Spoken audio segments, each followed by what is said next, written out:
Donc, bon, vous verrez, j'ai pris un peu de liberté sur le sujet. Je suis resté sur les AVC, mais avec des petites libertés. Pas tout à fait le sujet qui était demandé, mais vous m'en excuserez. Alors, c'est vrai que c'est un peu désolant de parler d'AVC quand on est neurologue, parce que on a toujours pensé, quand on allait venir ici sous les tropiques, qu'on allait faire de la neurologie un peu tropicale. Et finalement, on arrive au bout du monde et on fait des AVC. Et en fait, ça n'a pas tout le temps été le cas en Nouvelle-Calédonie, parce qu'il y a un certain nombre d'années, en fait, on faisait vraiment de la neurologie tropicale en Nouvelle-Calédonie. Et on a eu des illustres prédécesseurs, dont un chercheur qui s'appelait Ali Kata, qui a fait des travaux princeps à Nouméa, puisque c'est lui qui a fait le lien entre la méningite éosinophile et le parasite Longeostrongylus cantoniensis. Donc c'était vraiment un brillant chercheur qui a fait des travaux renommés dans le monde entier. Alors il a étudié les rats pour démontrer que c'était dans les rats que l'Angiosstrongylus se trouvait. Il a montré aussi qu'il y avait des hôtes intermédiaires dans les mollusques, etc. Et puis il a rapporté la première épidémie en Nouvelle-Calédonie avec une centaine de cas entre 56 et 62. Voilà, donc nous on a un tout petit peu continué là-dessus et on avait fait un article il y a un an encore sur la méningite à éosinophile avec les biologistes. Là, les biologistes sont très dynamiques au Medipôle. On reportait une centaine de cas. Mais au-delà de ça, je dois dire que la neurologie tropicale, elle est réduite à peau de chagrin et on est envahi dans notre activité par les maladies de surcharge et par les AVC. Donc allons parler des AVC. Et pourquoi avant on faisait de la neurologie tropicale et maintenant on fait des AVC? En fait, c'est assez intéressant de regarder la démographie de la Nouvelle-Calédonie, qui est complètement différente de celle de la France. Et jusqu'à 1983, il y avait moins de 5% de la population qui avait plus de 60 ans. Donc c'est clair qu'avec une population aussi jeune, on avait le temps de faire de la neurologie tropicale. En 2019, on a maintenant 14% des plus de 60 ans. Donc la population, elle reste très jeune, mais elle vieillit. Et la part des plus de 60 ans en France, elle est de 27%. Alors, puisque je vais vous parler d'AVC, je voulais juste qu'on ait une perspective un petit peu, parce que c'est vrai que c'est bien de voir d'où on vient pour comprendre un peu comment on prend en charge les AVC maintenant. Pour faire de la neurologie, il fallait un scanner. Le scanner, il est arrivé qu'en 1989. Pour que les AVC arrivent à l'hôpital, il fallait un SAMU.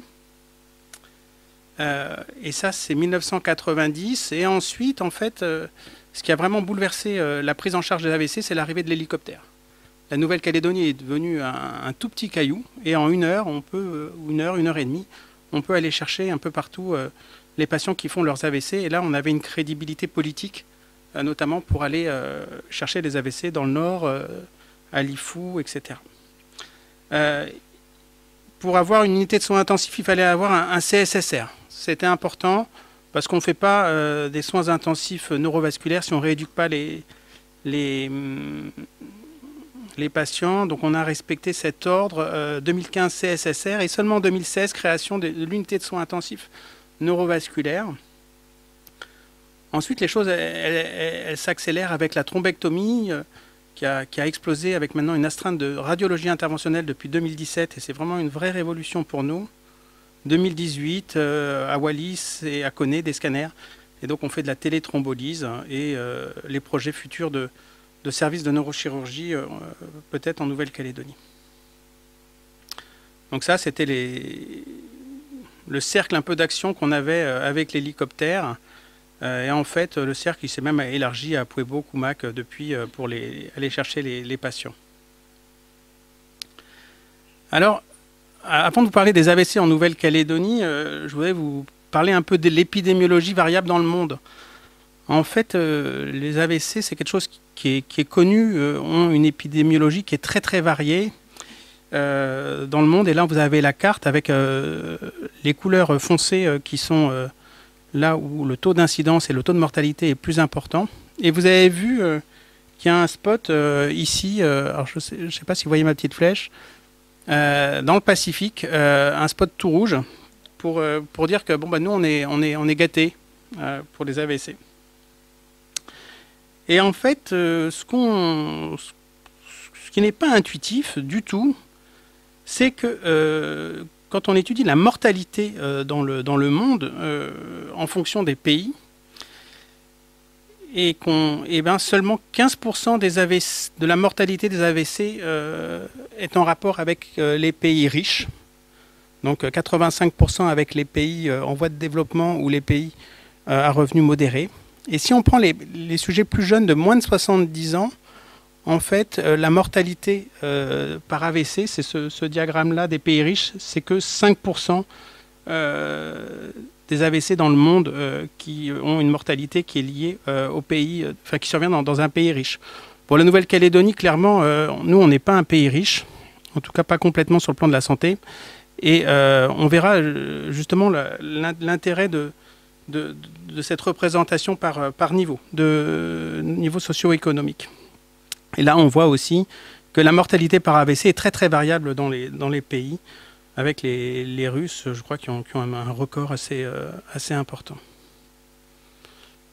Alors, bon, on peut parler un tout petit peu de facteurs de risque. Ça, c'est le b.a.-ba que tout le monde connaît.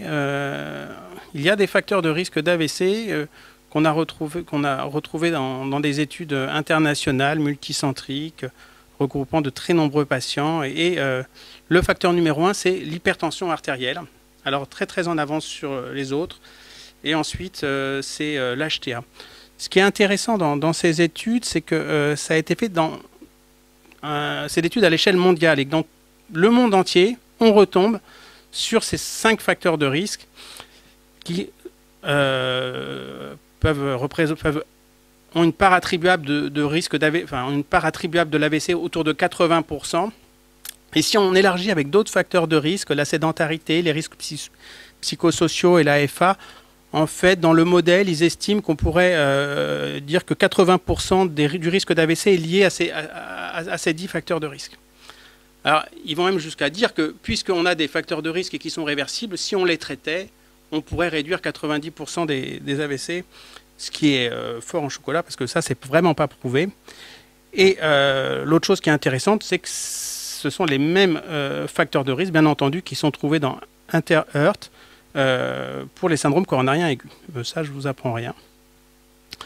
Alors, ce qui est intéressant, maintenant, on va juste dire 2-3 mots sur des travaux moi, qui m'ont marqué, c'est que l'hypertension artérielle, c'est bien, mais le problème, c'est quand vous la mesurez, ça fait ça au cabinet, c'est-à-dire que ça monte et ça descend.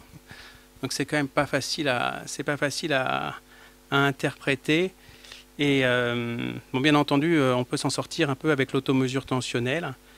Mais l'élément qui est intéressant et qui est nouveau, c'est qu'en fait, ce qui ne nous intéressait pas auparavant est un facteur de risque indépendant. C'est que cette variabilité tensionnelle que vous avez quand vous suivez votre patient de consultation en consultation, en fait, c'est un facteur de risque indépendant d'AVC. Autrement dit, il vaut mieux avoir 16 de tension artérielle tout le temps qu'avoir une tension artérielle qui fluctue. Donc ça, c'est un événement qui est important, qui est encore difficile à traiter, à utiliser sur le plan de la pratique médicale. Ça a une incidence, c'est que du coup, on n'aime pas les bêta-bloquants, parce que les bêta-bloquants, ça agit peu sur la variabilité tensionnelle. Et qu'on va plutôt privilégier les inhibiteurs calciques ou les IEC pour cette labilité tensionnelle. Alors, à côté de ces facteurs de risque vasculaires dont on a parlé, il y a le fait que l'athérome, ça puisse être une maladie inflammatoire. Et ça, c'est quelque chose de plus en plus étudié et intéressant. Et on en reparlera à la fin du topo, mais il y avait un travail assez remarquable dans les années 2000 qui montrait qu'en traitant par statine des patients, 17 000 patients qui avaient comme élément une CRP ultrasensible élevée, en les traitant par statine, ces patients-là, on diminuait leur risque leur risque coronarien et leur risque d'AVC de façon corrélée à la baisse de la CRP, indépendamment de leurs antécédents. Donc voilà un facteur de risque qui émerge, qu'on ne connaissait pas il y a une vingtaine d'années, qui est cette CRP ultrasensible. Et là, un nouveau papier encore dans le New England qui nous dit qu'en traitant alors avec un anti-inflammatoire qui s'appelle le canakinumab, bon bref, si on traite les patients qui sont coronariens par cet anti-inflammatoire, eh ben on va réduire le risque de récidive indépendamment de tous les autres traitements, y compris à traitement optimal. Alors, l'épidémiologie, avant d'arriver à l'épidémiologie de la Nouvelle-Calédonie, ce qui est intéressant, c'est de s'intéresser à l'épidémiologie de nos pays voisins. Et on a des études qui sont très intéressantes sur les AVC en Nouvelle-Zélande. Il y a le professeur Feigin à Auckland qui suit ces AVC depuis 1981 et il a remarqué quelque chose de très intéressant, c'est qu'en 1980, il avait démontré, alors ici vous avez les différentes ethnies, E pour européen, M pour maori, P pour pacifique et O pour asiatique. Et globalement, il a remarqué que il y avait dans les Asiatiques qui étaient une population qui n'est pas si importante que ça là, en Nouvelle-Zélande, mais que les Maoris et les populations du Pacifique avaient un taux d'incidence d'AVC qui était relativement similaire aux Européens. Et si on se projette 20 ans plus tard, on remarque que, comme en Europe, la population néo-zélandaise d'origine européenne va avoir tendance à avoir une incidence des accidents vasculaires cérébraux qui va diminuer. Et dans le même temps, de façon tout à fait étonnante, les populations maoris et du Pacifique, elles vont avoir une augmentation du taux d'AVC de plus de 60%. Voilà, ça explique que pourquoi nous, on n'avait pas d'AVC avant en Nouvelle-Calédonie, et puis que maintenant on en a, on a l'impression de trouver quelque chose qui nous parle. Et à Auckland, ils ont regardé ça et ils ont démontré que, bon ben, c'est peut-être pas une surprise, mais la population maori et du Pacifique, eh ben, ils ont plus de facteurs de risque vasculaire parmi les facteurs de risque dont on a parlé précédemment. Alors après, il y a un autre pays qui est très intéressant pour ça, c'est les États-Unis. Les États-Unis, ils ont une particularité, c'est qu'ils ont une ceinture là qui est ici. Ils appellent ça de stroke belt au niveau de la Louisiane, Miami, et toute cette partie là du sud des États-Unis, où il y a une augmentation de l'incidence des AVC. Et dans cette augmentation d'incidence de l'AVC, il y a des choses qui ressortent. C'est que les Noirs américains ont 2 à 5 fois plus de risque d'AVC comparé à la population caucasienne de même âge. Et l'autre élément qui est intéressant, c'est quand on regarde les âges, en fait, c'est que ce n'est pas tous les âges où vraiment les Noirs américains ont plus d'AVC, c'est surtout les Noirs américains entre 45 et 50 ans, et jusqu'à 65 à 74 ans. Après, chez les plus âgés, on a l'impression que ça s'égalise un petit peu. Ça a été répliqué à plusieurs reprises. Bon, vous me direz que c'est peut-être pas si intéressant que ça, puisqu'ils ont tout en plus. Ils ont plus de prématurés, ils ont une douleur qui est moins prise en charge, donc ils sont moins bien pris en charge globalement. Et donc ça a été découvert, c'est une redécouverte parce que c'est connu depuis les années 60, me semble-t-il. Et là, dans une cohorte sur le risque coronarien, il y a un élément qui est intéressant, c'est que sur 20 ans, ou ouais, de 87 à 2013, ils ont étudié la part attribuable des facteurs de risque dans la population européenne et dans la population d'origine, enfin, les Noirs américains. Et en fait, ce qui est montré dans cette étude, c'est qu'il y a effectivement une très nette décroissance. Il y a une très nette décroissance des facteurs de risque vasculaires dans la population européenne qu'on ne retrouve pas dans la population des Noirs américains. Et c'est surtout l'HTA qui va être très très bien traité dans la population européenne. Pareil pour les AVC, donc il semblerait donc que effectivement l'épidémiologie des AVC montre que globalement il y a une incidence qui diminue pour les Américains en général, mais que le gap entre la population européenne et la population noire américaine, il est toujours aussi important, avec un risque d'AVC multiplié par 2 ou par 3, et toujours particulièrement dans une population relativement jeune de la population. Un autre registre qui nous a intéressés, c'est la population antillaise, où ils ont fait une étude où ils ont étudié seulement les Antillais d'origine africaine, ou les Antillais locaux ou indigènes, je ne sais pas exactement comment il faudrait le dire, African Caribbeans, exactement, voilà. Et en fait, ils ont fait des calculs très poussés d'incidence, et en fait, le taux d'incidence des AVC de cette population caribéenne est plus importante à la Martinique. Et quand on étudie ensuite le suivi de cette population caribéenne, il y a un taux de récidive et de démence vasculaire qui va être plus important. Alors, je suis quand même venu pour parler de la Nouvelle-Calédonie, donc j'y arrive. On a un registre vasculaire qui est très intéressant, qui avait été fait par Paul Vallon en 95 et 96, il y a une petite erreur de frappe, où pendant 2 ans, dans le service de neurologie de Gaston Bourré, on avait recensé tous les AVC qui survenaient. Et à cette époque-là, sur les 2 ans, on avait eu 230 AVC, enfin un AVC tous les 3 jours, et on avait une moyenne d'âge de 63 ans. Et déjà à l'époque, il avait été noté qu'il y avait une surreprésentation de la population océanienne avec des AVC qui étaient peut-être plus jeunes. Alors, bon, à l'époque, il n'y avait pas eu trop de... On pensait plus de facteurs de risque, et puis il y avait peut-être un peu l'idée à l'époque que peut-être la population européenne se faisait peut-être plus soigner dans les cliniques, que ce soit la clinique de la baie des Citrons ou la clinique Mania. On a répliqué exactement la même étude au même endroit, pendant 6 mois, donc de façon moins longue, et de façon très intéressante, on retombe sur exactement le même âge, 64 ans, avec un ratio entre l'âge des hommes et l'âge des femmes de 63 ans pour les hommes et presque 67 ans pour les femmes. Ce qui est intéressant, c'est que cet âge moyen, donc on retrouve qui est exactement le même que celui qu'avait trouvé Paul Vallon 20 ans plus tôt, il est 10 ans plus tôt que les AVC qui surviennent en métropole, où on a l'âge moyen pour les AVC pour les hommes qui est près de 72 ans et 76 ans pour les hommes. Y compris en Martinique, on a un âge moyen des AVC pour les hommes 67 ans et 74 ans pour les femmes.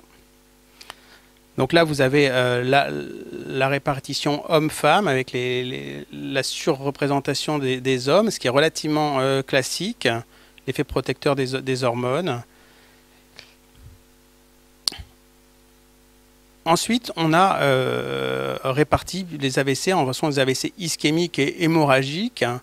Et là, quelque chose de tout à fait classique, 76% d'AVC ischémiques, à peu près 15% d'AVC hémorragiques. Après, il y a la part des hémorragies ménagées et des AIT.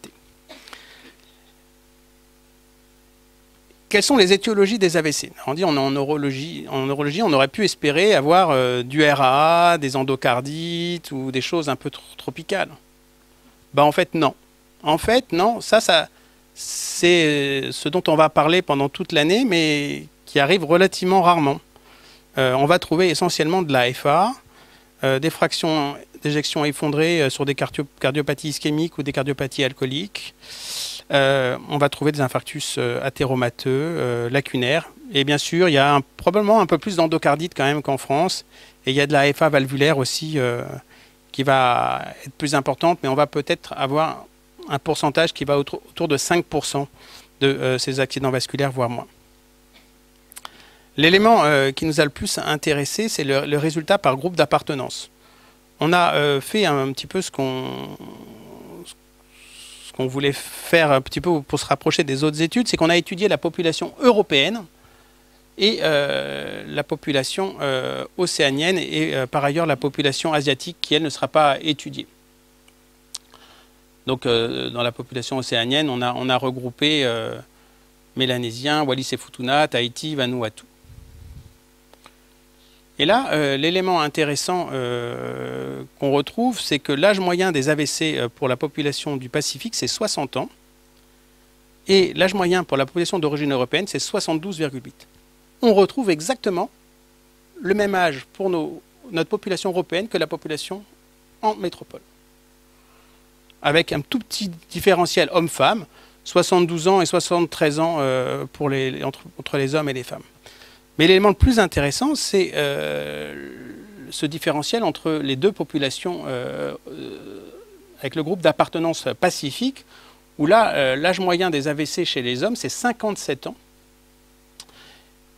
et 65 ans pour les femmes. Donc vous avez vu, on a presque 15 ans de différence entre les hommes du Pacifique et les femmes européennes. Donc 57 ans, c'est l'âge moyen, mais bien entendu, ça veut dire que l'AVC avant 50 ans devient fréquent, etc. Donc, bien entendu, c'est des chiffres, mais derrière tout ça, il faut bien entendu imaginer que ce sont du coup des hommes en âge de travailler, qui vont avoir des enfants en bas âge. Et donc, bien entendu, il y a un poids de l'AVC, à la fois pour les familles, mais aussi pour la société, qui va être beaucoup plus important. Et donc là, on a fait ensuite la répartition par groupe, la répartition par tranche d'âge. Et là encore, on retrouve quelque chose qui est intéressant. Si on prend les sujets de plus de 75 ans, finalement, les plus de 75 ans, il va y avoir que 15% des AVC dans le groupe Pacifique qui vont avoir plus de 75 ans.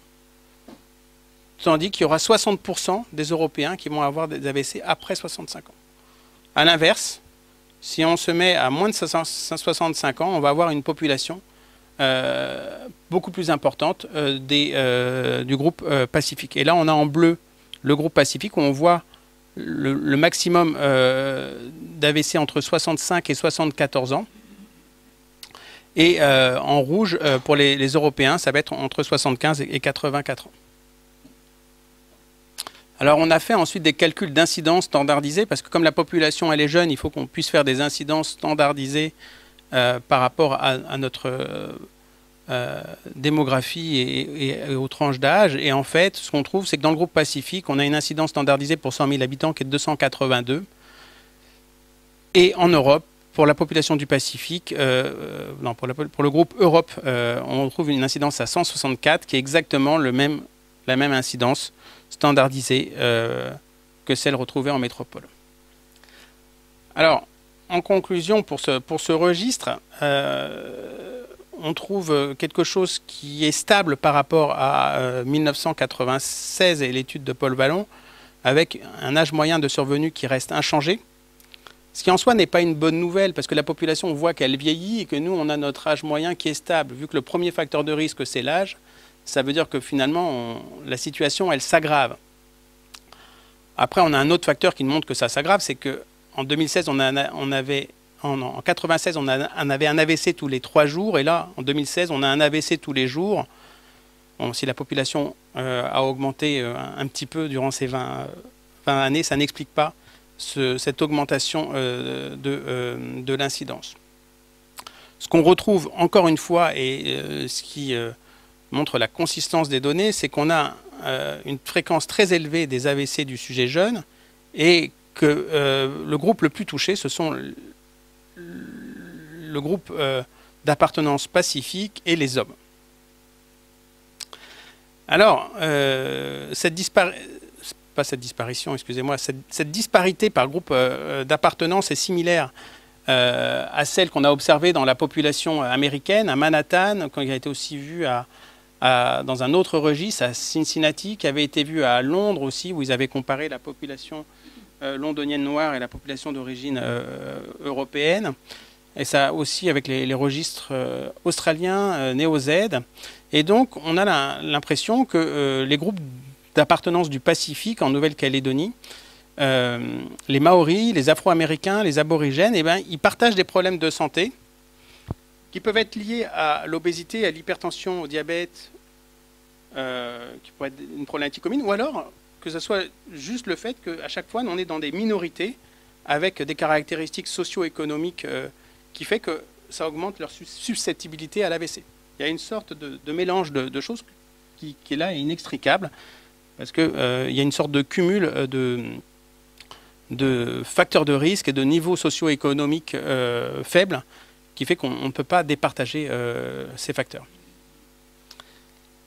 L'élément qui est intéressant, c'est la façon dont c'est géré entre la France et la Calédonie et dans les autres pays. Réduire les inégalités de santé, c'est vraiment un challenge qui est important en Nouvelle-Zélande, en Australie et aux États-Unis, avec une idée de faire des programmes de prévention qui vont être spécifiques et dédiés à ces groupes d'appartenance. En France, on est dans une idée de politique de prévention qui se veut identique pour tous, se basant par l'éducation et l'accès égalitaire aux soins.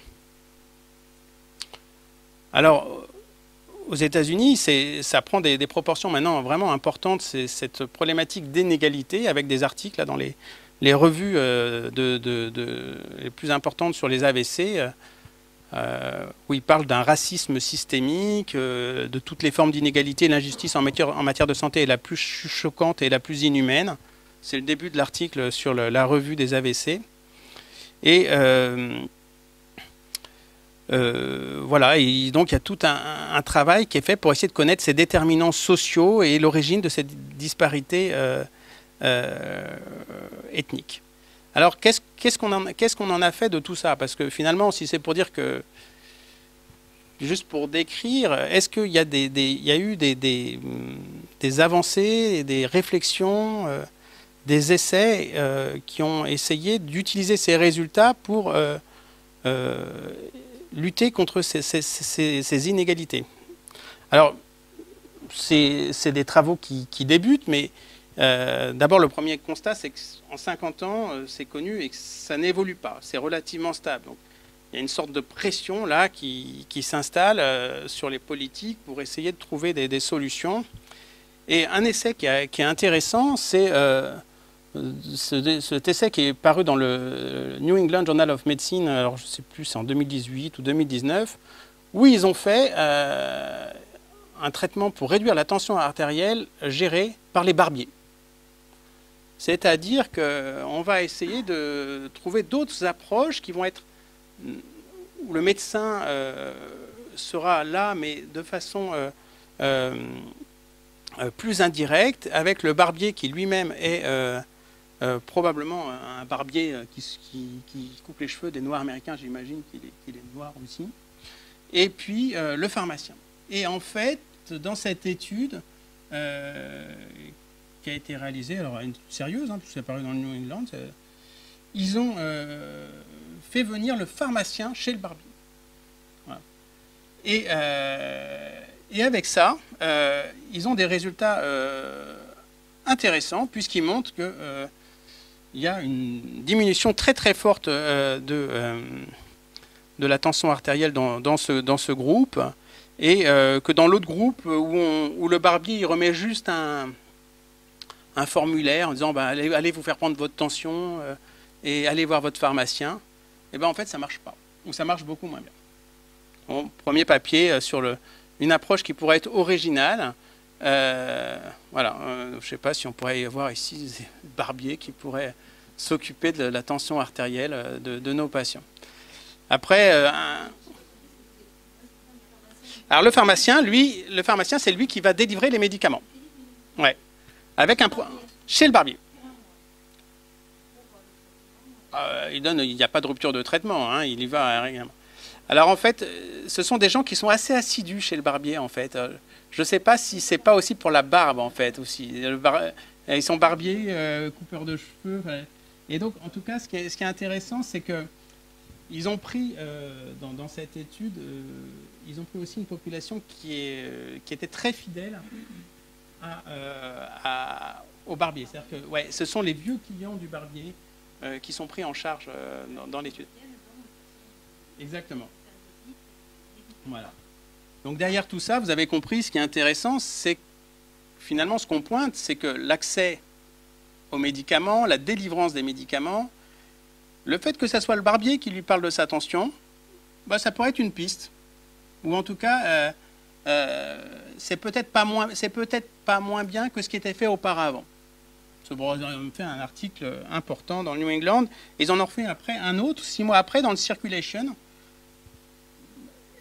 ils ont dit, ben, un an plus tard, ça se maintient. En fait, c'est un effet qui est prolongé, qui est rémanent, et on arrive à traiter la tension artérielle de façon très importante et efficace dans ce groupe. Bon, voilà, c'est une étude intéressante et surtout originale, hein, et qui montre que ce qui peut être intéressant, c'est de réfléchir à des méthodes alternatives. Après, ils ont fait une autre étude pour essayer de comprendre pourquoi il y avait les AVC étaient plus graves dans la population noire américaine. Ils se sont posé la question de la connaissance aussi de ce qu'était un AVC. Et donc, ils sont allés dans Harlem et ils ont étudié 1000 Américains et ils les ont répartis en fonction des ethnies. Et en fait, c'est assez intéressant parce qu'il y a une méconnaissance assez importante de ce que c'est qu'un AVC, puisque seuls 50% des personnes savent ce que c'est qu'un stroke. Ils ne savent pas trop si c'est le cœur ou si c'est le cerveau, et les Noirs américains sont pas bons, la population hispanique est mauvaise. Donc nous, c'est aussi quelque chose qui pourrait être intéressant, parce que AVC, c'est un très mauvais terme. Hein. Les gens, ils ne savent pas que l'AVC, c'est le cerveau, aussi probablement une fois sur deux. Et après aussi, on voit qu'il y a une mauvaise connaissance des différents troubles, et que dans Harlem, ils sont moins bons qu'ailleurs aux États-Unis. Bon. Donc là, il y a une question de connaissance, et donc bien entendu, s'ils ne connaissent pas ce que c'est que l'AVC, ils ne vont pas appeler le 911, qui est le 15 américain, pour avoir la thrombolyse, la thrombectomie. Et alors, ce qu'ils ont fait, dans une étude qui est intéressante aussi, ils ont fait une étude, ils ont appelé ça le Hip Hop Essay Clinique, où ils ont fait prendre des sortes de cours un peu intensifs aux enfants de 9-11 ans de la minorité noire américaine. Et alors, ces cours, ils ont l'air d'être très bien faits. Avec, là, on sait, c'est un jeu vidéo où il faut aller dégommer le thrombus avec un petit bonhomme. Donc voilà. Ensuite, là, il y a des sortes de quiz pour savoir quand est-ce qu'il faut appeler le 911, donc organisé par la maîtresse. Il y a une BD qui est intéressante parce que la BD, elle est donnée aux enfants et les enfants la ramènent à la maison et la relisent avec les parents. Et puis, on leur apprend aussi ce que sont les facteurs de risque vasculaires. Ce qui est intéressant dans cette étude, c'est qu'ils ont étudié la connaissance du score FAST chez les parents avant. Donc le FAST, c'est le score de base où on fait tendre les mains, le visage, le langage, et où il faut appeler le 911. Donc ce score n'était absolument pas connu du tout des parents. Les enfants, ils ont une facilité à l'apprendre très très facile avec ces jeux. Au bout de 2-3 cours, ils connaissent parfaitement le score FAST. Et en fait, ils vont faire apprendre très bien le score FAST à leurs parents avec la bande dessinée. Et on peut espérer que ce soit les enfants ensuite qui vont pouvoir appeler le 911 quand leurs parents feront l'AVC. Parce qu'un élément qui est très bien connu aussi dans l'alerte de l'AVC, c'est que malheureusement, ça ne sert à rien que la personne qui va faire son AVC le sache, parce que probablement qu'elle ne pourra pas appeler. Donc, toute l'importance de l'entourage, y compris pour un AVC mineur. On sait bien que nous, on a cette forte expérience que même les patients d'un très bon niveau socio-culturel, quand ils font leur AVC, ils disent « Oh non, ça va, c'est pas grave, j'ai fumé une dernière clope et puis je vais me coucher. » Voilà, c'est constant. Ou alors ils vont prendre une tisane, ou voilà. Donc, cette façon de faire semble être intéressante parce que de se dire ça va être l'entourage et de se baser sur l'entourage. L'autre chose qu'ils ont fait, ils ont adapté aux États-Unis, et ça c'est intéressant, ils ont adapté les brochures conventionnelles d'éducation sur l'AVC avec des films de courte durée, adaptés à la culture locale. Bon, c'est un peu cliché, hein, les gospels qui chantent le 911. Il semble que ça soit pas si mal pour retenir ça. Alors c'est sûr que probablement que le noir américain qui étudie à Harvard, il n'aura pas besoin de ce gospel pour retenir, mais peut-être que dans les endroits défavorisés, ça pourra être une chose intéressante. Enfin, ce qui a été fait en Nouvelle-Zélande et en Australie est très intéressant. C'est que basé sur cette inégalité de santé, ils ont changé les ABAC pour la prévention vasculaire. Et les ABAC pour détecter le diabète, détecter le cholestérol, etc., ils l'ont mis à 35 ans chez les hommes et à 45 ans chez les femmes. Donc ça, c'est quelque chose qui est intéressant, c'est qu'on peut imaginer que nous, le score de Framingham ou nos scores qu'on va avoir, on change le score quand on va soigner un patient mélanésien ou wallisien. Je pense au score Schatz-Vask. Le score Schatz-Vask, il est super. Vous faites de la fibrillation auriculaire. Si vous avez plus de 75 ans, on vous donne un anticoagulant. Parce que ça vous fait 2 points, 75 ans. Sauf que nous, il n'y a plus de mélanésiens après 75 ans qui fait des AVC. Donc ce Schatz-Vask, il n'est pas très adapté localement. Il faut peut-être le décaler de 10 ans et intégrer qu'on va faire 65 ans pour les 2 points du Schatz-Vask, 55 pour le 1 point, et comme ça, essayer d'avoir une prévention des AVC plus efficace dans notre population. Enfin, il y a quelque chose qui est intéressant, on en a parlé pas mal tout à l'heure, c'est sur le rôle de l'inflammation dans les facteurs de risque vasculaire. Et là, il y a des études qui sortent, 2 études dans le New England sur l'effet de la colchicine après un infarctus du myocarde et une maladie et le syndrome coronarien chronique, et qui semble aussi réduire les AVC. Et de façon très intéressante, cette étude est reproduite en Nouvelle-Zélande. Je pense que vous avez tous remarqué qu'on a un taux d'incidence de la goutte qui est pas négligeable. Est-ce qu'on n'a pas négligé ce rôle causal de la goutte dans la survenue des accidents coronariens? C'est pas étudié, mais voilà. Donc toujours avoir cette idée de la CRP. Faire des CRP, c'est peut-être pas inintéressant, même si on n'a pas la CRP ultra sensible. Enfin, avant-dernière diapo, il y a quelque chose qu'on a un peu aussi peut-être sous-utilisé et qui est pas mal pointé comme piste pour s'occuper de la prévention vasculaire. C'est de s'aider peut-être du dentiste, parce que finalement, nous, on a du mal avec nos patients à leur expliquer qu'on a des facteurs de risque silencieux. Eux, ils vont bien. On dit, mais si, mais la tension artérielle, c'est pas bon. Avoir trop de sucre, c'est pas bon. Le LDL cholestérol, c'est pas bon. Le HDL, c'est bon. Mais... Et en fait, la bouche, les dents, ça pourrait être une façon directe de leur montrer, oui, le tabac, ça abîme les dents, le sucre, l'obésité, etc. Et c'est une piste qui est d'autant plus intéressante qu'il semble y avoir un lien entre l'état bucco-dentaire, et ça, c'est retrouvé dans de très très nombreuses études, et nous, c'est vraiment notre pain quotidien, c'est qu'on a l'impression de soigner beaucoup de mélanésiens, mais en plus des mélanésiens sans dents, la plupart. Et que peut-être qu'une prévention vasculaire qui pourrait être plus facile à faire pour le patient, c'est de s'aider du dentiste, parce qu'il y aurait peut-être un lien pour eux qui serait plus direct. Voilà. Derrière ça, on a vu que la goutte, c'était un facteur inflammatoire. Il est aussi possible que les infections dentaires chroniques, ça ne soit pas très bon pour les AVC. Donc on pourrait imaginer qu'en se soignant bien les dents, on limite aussi cette inflammation chronique. Voilà. Et dernière diapositive, Do you feel my pain? On a parlé de plein de choses, d'AVC, de facteurs de risque, etc. Et le rôle du médecin, alors, parce que le médecin, est-ce qu'il a un rôle, lui, dans ces inégalités de soins? Alors, c'est compliqué à aborder, parce qu'on ne va pas s'auto-flageller, mais honnêtement, on a l'impression, quand on a, par exemple, en consultation, la femme d'un médecin qui arrive, on va être hyper vigilant à un 14 de tension, à peut-être un petit cholestérol qui est à 1,20 au lieu d'être à 1 gramme. On va être vite amené à dire on va faire un holter tensionnel, on va recontrôler la tension, on va peut-être rajouter un coup de Forxiga un peu plus, on va peut-être être... etc.